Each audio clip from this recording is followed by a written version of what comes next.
напомнавте со какви проблеми се соочуваат припадниците на полицијата и напомнавте кои ќе бидат мерките кои ќе ги преземе МВР во наредниот период за подигнување на стандардот на полициските службеници. Кои ќе бидат приоритетите?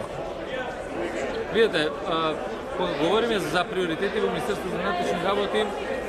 тие се многу заради тоа што навистина затекнаме на ситуација која што е крајно, да речем, незадоволителна. Професионалноста на македонската полиција е првен приоритет за нас и тоа е нешто што го правиме врз основа на реформскиот процес. Декриминализацијата и департизацијата на институцијата може да донесе навистина да ја постигнеме целта, а тоа е полиција која што ќе биде блиска до граѓаните и зголемената безбедност. Од аспект на материјално-финансиските ресурси, односно средства кои што ги имаме, наша приоритетна цел ќе биде да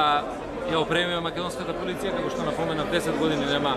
опрема, да ја опремиме со сите можни ресурси со цел да имаат можност и услови за работа и секако да ги зајакнеме и зголемиме човечките капацитети, што е исклучително важно за безбедноста на